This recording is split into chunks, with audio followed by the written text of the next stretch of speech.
Hell yeah! This is such an honor to have you on our radio show, on our Quebec radio show. My friend, I'm going to introduce yourself. All right, I'm Anders Odden from the band Cadaver, and also known for being participating in several other bands. But Cadaver was my first band, and probably will be my last band. So I'm revisiting my youth and bringing out some new music with this group that was my brainchild when I was 16, 17 years old, and learned how to do all this stuff. So I'm happy to share my past and my future with anyone into old school death metal and moving forward into whatever is the future right now. The thing is incredible run for you because when you start up Cadaver, I think it was in the late 80s, Yeah. and the genre was the scene was different, and there was not a lot of band playing as hard and heavy as you guys. There was the thrash metal scene that were exploding, but what you guys offer was so they were kind of unique if we think about it. Yeah, it's funny how things go. You know, when time has passed by, you see the past in a different way. But at the time, we were basically, Norway wasn't on the radar for music at all. You have to remember that in the 80s, we were like a white part of the map. There was nothing there.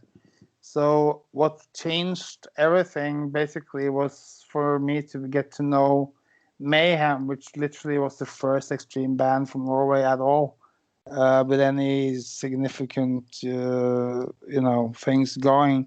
And they became like the blueprint for everybody else to figure out how to do unique extreme music in your own way, and how to really emphasize on being unique and different. So they taught us everything basically, and we just took all their wisdom and tried to make the best out of it, and basically became a part of the international tape trading underground and got to know all these other bands at the same time. They were all starting out, basically, like bands like Carcass and Entombed, and what was to become At the Gates and Dark Throne in Norway, and all these other guys in Norway that became Immortal and Emperor, and everybody was, emerging as one Scandinavian scene, basically,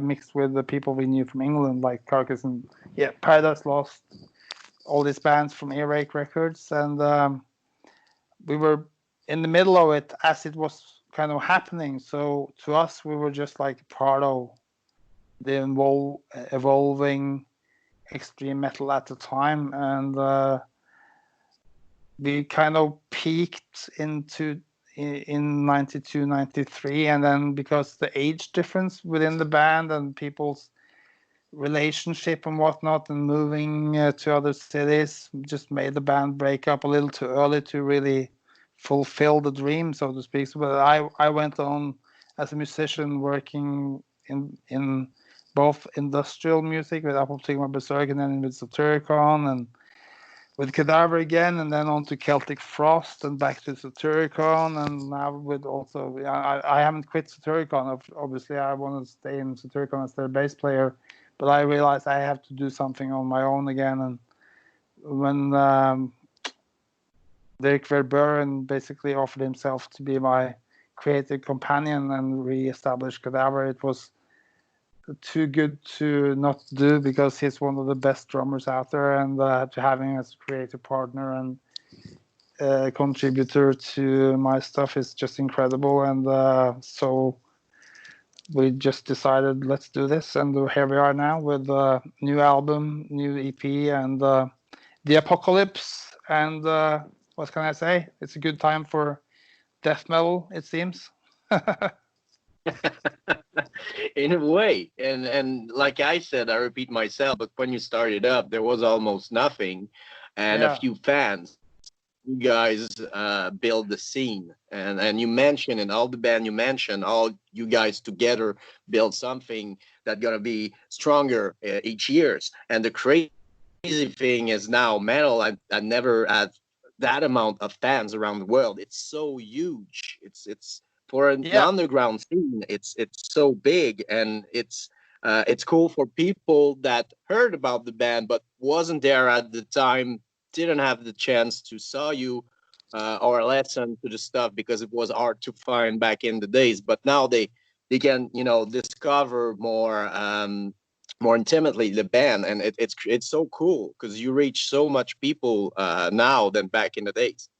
yeah, it's so different now. It's like all these streaming services and everything, all the platform along with merchandise and still records and everything just makes the whole thing we were dreaming about when we sent all those tapes. Was people have to remember that before the internet we just sent letters and tapes, and basically that moved on to be MP3s and social media. So for us, the whole underground just, it was the same thing. It just took much longer.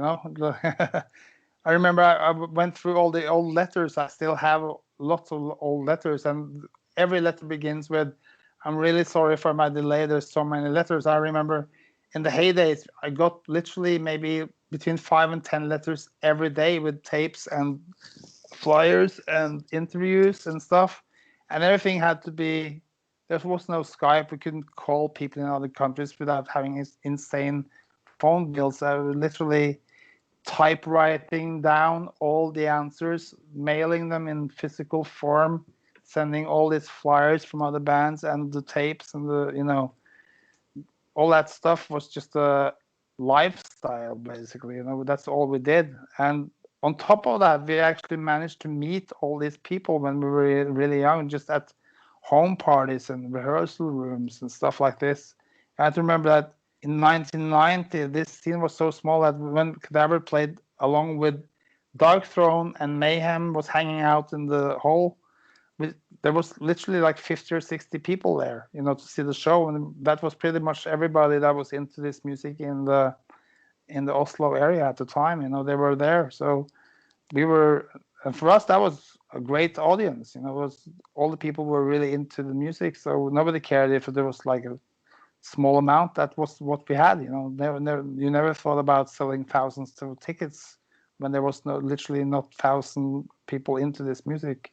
So having that experience and moving on to where we are now is just incredible. It's like my life began with this being a teenager, and now I'm 47, and like you said, metal has never been bigger, and now we can offer our old stuff and our new stuff to a whole range of new generations of people into this stuff. And I think the good thing is that all this the stuff that we learned when we made this music back in the day was to be as original and to the point as possible, to reach out to anyone that would be interested to listen. So now when this is a genre and people want to go back to the roots, I think we can offer some of those roots really to new fans. And that's what I hear from young people. They get into this because they think this, it has something different than people who jumped on the wagon like 10 years later and made something which was more conform death metal, so to speak. Where we come from, that doesn't exist. We just want to be a very unique band and have death metal as our genre, but within that we can do much more than people think, because that's where our heads are basically. And cool because you mentioned it, things have changed, but people are way more open mind now than back in the days. And Yeah. there's so many band out there, so many different style, and it's not just about what you play. I think people understand more that you have to be open mind, and that's what I love about that project. And you always been open to a lot of music, and we feel that. When I listen to the new EP, there's so much influence, there's so much stuff, and it's cool because you have to listen over and over again the track, because it's 3 track, but it's just crazy how good it is and how much stuff in the music you put. Oh, thank you very much. Yeah, that's kind of what I try to do. to open up. So all my songs should be very different. I think that's a very important part. If you want to be an interesting songwriter, you should not have like a template of how to arrange songs or whatever. I always, one of my blueprint albums for that would be, Rain in Blood with Slayer. The way all those songs are so differently arranged and differently made. That's kind of, that's everybody's, for my generation's kind of blueprint for a perfect album. 10 unique different songs, which really to hold up for the test of time. And if we can do anything minorly close to what Slayer did in '86 with Rain in Blood, will be, that's the gold standard, basically. It's true. That album really opened a lot of door, and it proved that even if you stay underground, you can achieve a huge career. I mean, you don't have to be signed on a huge label or something. Like when you see what Nuclear Blast Record are doing right now, it's amazing. It's so big, but it's still underground and have the same roots of pushing the bands and pushing the music. Not that's true. The new thing, the next Metallica ain't gonna happen. And I think that the new generation understood that it's a passion and it's all about the music now, not about getting fame. That's true. That's kind of where it always were for me. It was like when I learned what I learned from the Mayhem guys in the '80s was, it's all about making unique music, and to us, there was no worse than to have really lame fans. Like if your fans turned up and were like, "Oh no," like trendy people, like, "Oh, now I like this band's one song and I'll go to their show." It was like, "Oh, no, you're not allowed to be a fan of this. You really fucking burn for this. You'll dig deep into this. You're not supposed to just turn up to a show and be like, yeah, this is cool. That's not going to happen." There was like, that's partly one of the reasons why Euronymous was such a bad businessman with his shop, was that he didn't allow people with the wrong look to go into his shop. If you had the wrong shoes, you were not allowed to go into his shop to buy records. So he was like insane on that part.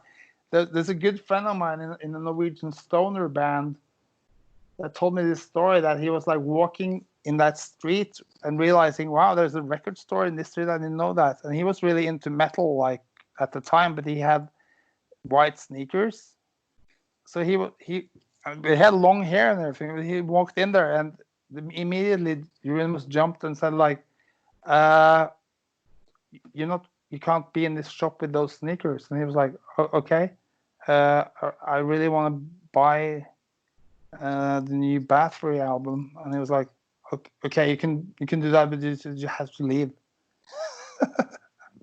So that was crazy. So it's like, okay, maybe I'll come back with some black shoes or boots or something. It was like, yeah, that's better. So, that kind of attitude seemed very strange now, but it's like, that's what we, that was really important at the time. It was like bizarre stuff like that, which really, that's what makes a, cult status. If people are that hardcore, that really changed attitude in a total different way than just people like being like, yeah, sure, whatever. Or, if it means that much to people, that's unique. I think so, and you mentioned it. I mean, hardcore and metal was kind of two road in the '80s, but it crossed path at the end of the '90s, and it brings something to a new generations of metal fans. But they're looking almost like punk rockers because hardcore is very built on the spirit of do it yourself, DIY, and a lot. But I mean, the way you dress was more punk, and it's just changed everything. I mean, like what Hatebreed bring, it changed everything. And unfortunately, a lot of bands try to follow that sound and try to recreate it, which is kind of suck because you mentioned it. I think originality and finding your own sound is the important thing as a band. But Yeah. there's a lot of band bring a lot of influence and do something for their own, and brings a cool generation. Right now, I think there's a lot of new band out there that are amazing, and they really get what it is, and they're not in for the money. They're for playing music, meeting people, and having fun. Yeah.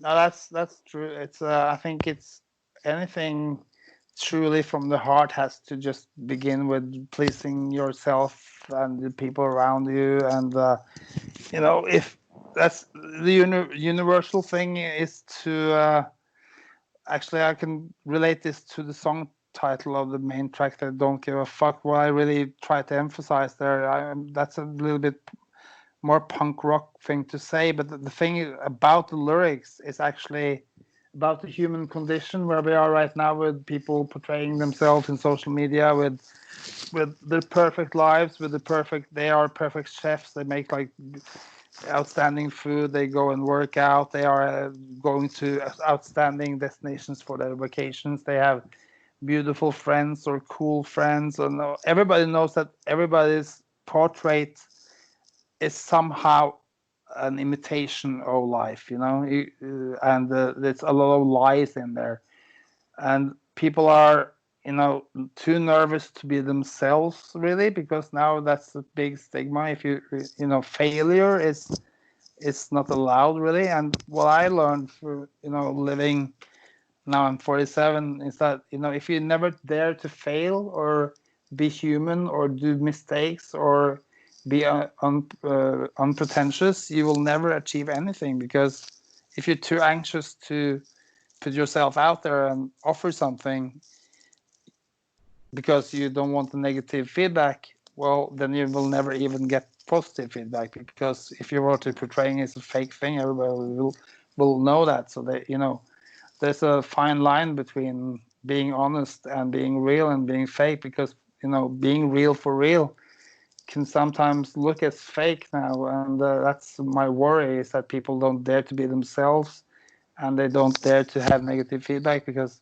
I was never into this to please a big crowd. I was in this to please the people who would, follow my lead, and I know by heart that that means a lot of people don't give a shit or be like, fuck that, or and who am I to, pay attention to that? All I need is to do what I do honestly and connect with the people who get that, and that's really what it's all about.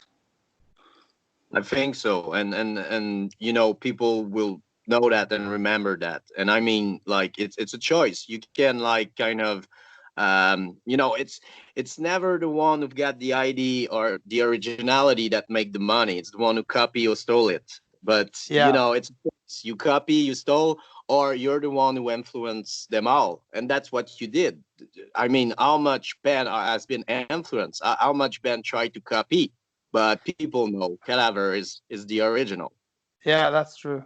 That's that's what I'm trying to take a little bit benefit from now, and realize that let's just do this, and I'm really happy that we are able to, and get the backing from Nuclear Blast and such, and to be able to do that on a good level is very fulfilling when we have put that much work into it. So it's feels like a good place to be right now, actually, for us.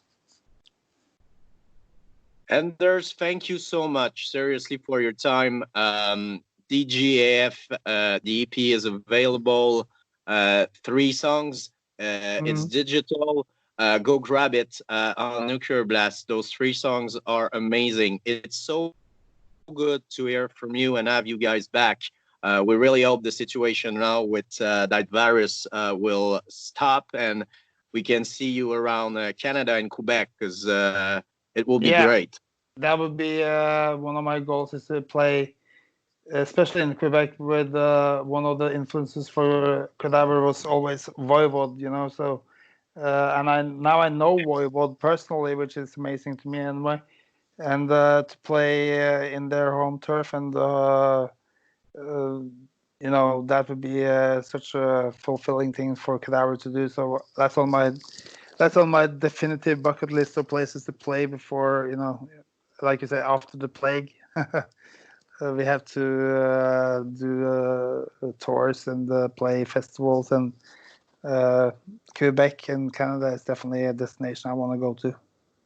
There's a lot of poutine waiting for you and good microbrew beer. And yeah, Voivod, the last record is so amazing. Those Oh yeah, I guys. agree. I totally love it. I saw their last show in Oslo and really blown away by every time I see them last few years. I think it's the best Voivod that ever been. So really happy that they are doing what they do too. So they're kindred spirit there, you know, the kind of band that influenced everybody, and they never got really, really big, but they're really, really special, and they're still doing unique music and true to their core. So that's a good. They are gold standard for me how to do a original band well. So, Yeah, and back in the days in Quebec, we're not proud people. So for us, it was impossible to get export, like playing in Europe or the States. But Voivod proved to everyone that we can do it, and it's such a rad things to do in the 80s. It was hard, and I know I did an interview with them, and they told me crazy story. But at the end, when I listen to the new record and I see those guys, I'm so proud for them, and they stick to it, and like you guys did. Thank you, man, for losing money in the name of music. yeah, exactly. Yeah. They're really, really sweet guys and really cool. Anders, I know you have a lot of interview today. I want to thank you from the bottom of my mail heart. Thank you so much for your time. It was a blast. I will send all the detail to Kristen when I hear the interview, but thank you. Yeah, thank you too. Yeah, it was a pleasure to talk to you. Thank you. Have a nice day, Anders. Thank you very much. All right, bye-bye. Bye. Bye.